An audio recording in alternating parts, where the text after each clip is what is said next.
Magandang araw po sa lahat. My name is Melvin and welcome back to my YouTube channel. Sa video pong ito ay ibabahagi ko po sa inyo ang aking pag-apply sa isang cash loan app na ito. Okay naman po siya guys para sa akin kung ikumpara natin sa ibang ula. Medyo mababa lang naman ang interest at 1 month po ang term. Di pa ako sure nito guys kasi first time ko pa lang pong umutang dito. Baka maganda lang ito sa first loan. Medyo may kaliitan lang na amount na in-offer sa akin. Pero okay lang para sa akin. Ang importante ay malalaman natin ang kanilang repayment plan. Kung ano po ang sistema ng kanilang application.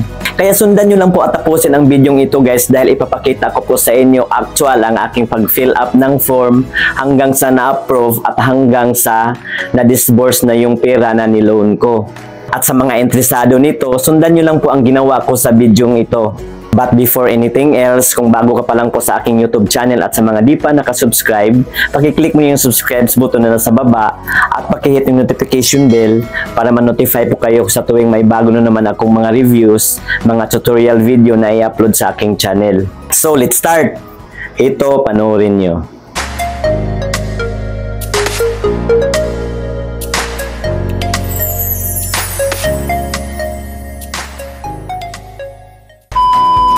So ayan po guys, ito po yung tinutukoy kong cash loan app, Happy Cash. Ito po yung ads na dumaan sa newsfeed sa aking Facebook account. Happy Cash, easy and happy loan. So nang hinanap ko ito sa Play Store guys, at sinearch ko sa search bar ang Happy Cash. So ito po yun siya guys. So ngayon i-install ko na. So nang na-installed na siya guys ay i-open na natin.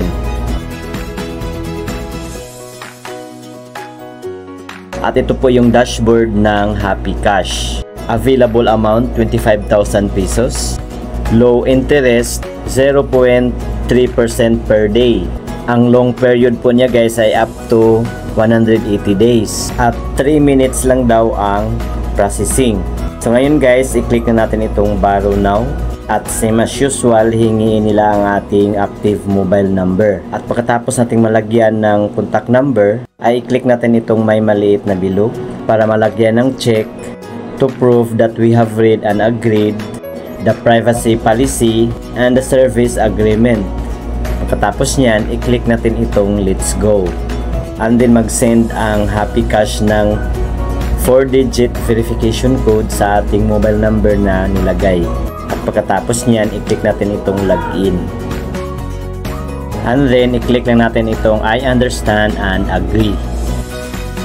And then, ibalik po tayo dito sa dashboard. I-click ulit natin itong borrow now. And then, click while using the app. Information security.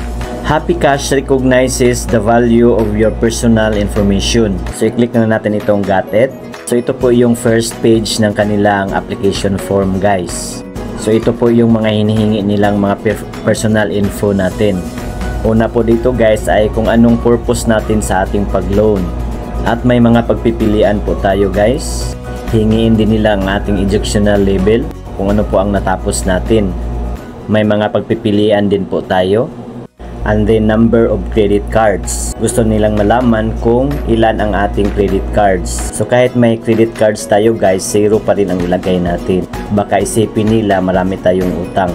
Next po ay kukunin nila ang ating address. Kaya po ng province, kung anong city tayo, kung anong district o barangay. At kailangan pang ikumpleto ang ating home address.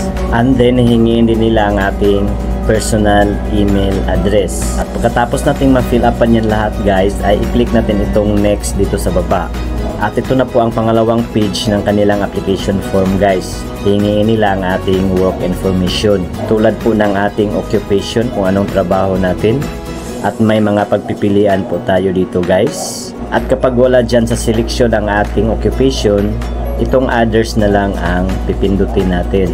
Next po ay gusto din nilang malaman kung magkano ang ating monthly income. Ang nilagay ko po ay 25,000 pesos. Gusto rin nilang malaman ang ating payroll period. Ang pinili ko po dito ay twice per month. Hingin din nila ang ating payday. February 15 and 31. Yan po ang nilagay ko. Pagkatapos nating malagyan, ay click natin itong submit. And then, click natin itong next. So, ito na po yung page 3 ng application form, guys. Hingin na nila ang ating contact info, ang ating reference contact. So, 3 reference contacts lang po ang hinihingi nila.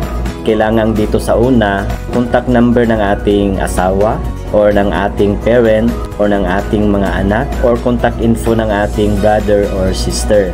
At dito sa pangalawang reference contact, guys, ito na po ang pwede nating ilagay. Pwede na nating ilagay ang mga contact info ng ating colleague or classmate. Pwede na rin contact info ng ating friend or other. Ganun na din sa pangatlong reference contact. At pagkatapos nating ma-fill upan ito, guys, i-click na natin itong next. At dito sa pang-apat na page ay ang ating identification info. At dito na natin i-upload ang hinihingi nilang valid ID. At ito po yung mga ni-required nilang valid ID, guys. Isa po dito ay kailangan meron po tayo PRC ID, SSS ID, UMID, Postal ID, Passport.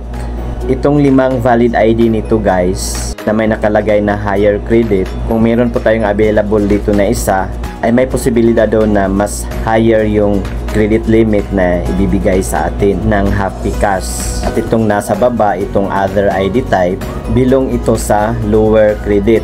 So hindi na tayo mag-expect na malaki yung credit limit natin kapag ito lang pong mga ID na nasa baba ang available sa atin. Tulad po ng driver's license, national ID, pag-ibig, TIN ID, voter's ID, at PhilHealth. Tulad nitong sa akin, itong driver's license lang po ang available ko. So, pinindot ko na itong driver's license. Pindutin lang natin itong may camera icon sa gitna para mapicturean na natin ang ating valid ID. I-click lang natin itong while using the app. So, ito po yung bawal sa pag-capture ng ating ID. So ngayon, i-click na natin itong take photo.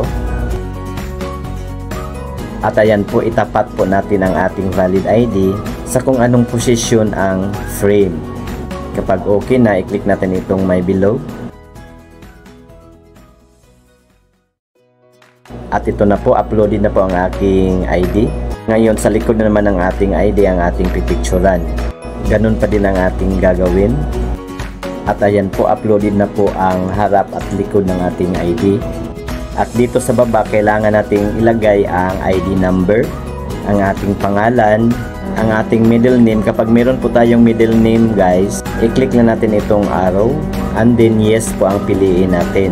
At kapag wala po tayong middle name, i-skip lang natin yan, guys. Dito na tayo sa ating apelyido. Next po ay ang ating birthday. Next, ang ating gender. Next po ay ang ating marital status. May mga pagpipilian po tayo dyan, guys. Pagkatapos natin fill upan yan, i-click na natin itong next. At kapag may mag-pop up sa inyo na ganito, guys, i-click na natin itong enable now. At dadalahin po tayo sa ating phone settings sa usage access. And then, hanapin po natin ang Happy Cash. So ayan po, i-click na natin itong Happy Cash. Sa makikita natin, guys, naka-off yung permit usage access. So kailangan po natin yang i-on. So i-click lang natin ito, guys. At ayan po, naka-on na po siya. So ngayon, balik na po tayo doon sa ating application. I-click lang natin itong back. I-click pa rin natin ito. At ayan po, official verification na po tayo. I-click na natin itong verify now. And then i-click natin allow. And then itapat na natin ang ating mukha dito sa may below. At auto capture po yan, guys, ha. Kusa lang po yung magka-capture. At ayan po, waiting na po tayo sa result. So nandito na po tayo sa credit evaluation. Your application is under review. Expected to take within 2 minutes. Please pay attention to the notification. So almost 30 minutes po ang hinintay ko dito sa result, guys. So mga 20 minutes, guys, nag-text na po ang Happy Cash sa akin. Credited na raw ang aking credit limit. So nang inopen ko ulit ang aking Happy Cash app, ito na po yung nakalagay sa dashboard. May available amount na po. So ito na po ang aking credit limit guys, 800 pesos. May nakalagay na interest dito sa baba na 0.2% per day. At ang long period ay 30 to 180 days. At zero hidden fee daw. So we'll see. I-click na ulit natin itong borrow now. So ito na po talaga ang in-approve nila sa akin guys. Mula 500 pesos hanggang 800 pesos. So ito na po ang term nila, 1 month. At ang total due niya guys ay 920. So ito lang po ang mababayaran natin lahat guys. So 120 pesos lang po ang tubo sa 800 pesos na ating uutangin. So ito na po yung monthly payment amount, 920 pesos. So i-click natin ito guys kung ano po ang mga inclusion nito. At magjo-due po ito sa January 7, 2025. So 1 month nga guys dahil December 7 po ako nag-apply nito. So ito pala yung nadagdag sa ating 800 pesos guys. Ang interest na 48 pesos at ang service fee na 72 pesos. A total of 120 pesos. Kaya naging 920 pesos lahat ang ating mababayaran. At sa disbursement naman guys, ang ating 800 pesos guys na i-loan ay mababawasan pala ng 20 pesos para sa payment fee. So ang marireceive na lang daw natin ay 780 pesos. At consistent po ang 20 pesos na payment fee guys. Hindi po siya lalaki at hindi po siya liliit. Halimbawa po, 500 pesos lang po ang utangin ko guys ha. Ayan po guys, ayan nilagay ko sa 500 pesos. Still 20 pesos pa rin ang payment fee. At kapag 500 pesos lang po ang uutangin ko, ay liliit din ang interest at ang service fee. So 75 pesos lang po ang madadagdag sa aking 500 pesos na uutangin kung sakali. Okay ito guys ha, kung ikumpara natin sa ibang ula ngayon na naglalabasan. Susubukan ko ito guys, itutuloy ko ito. So itong 800 pesos ang uutangin ko guys. Ang sunod kong ginawa dito guys ay pinindot ko itong may maliit na bilog guys para malagyan ng check to prove na nag-agree tayo sa kanilang service agreement and loan agreement. Sa pagpindot natin nito guys ay mag-pop up ito guys oh. I-click na natin itong I have read and agreed to all agreements. And then i-click natin itong click to get cash. And then mag-pop up ito, loan verification. Mag-send ng 4-digit verification code ang Happy Cash sa ating mobile number na inirehistro. At pagkatapos nating malagyan dito ng code, i-click natin itong confirm.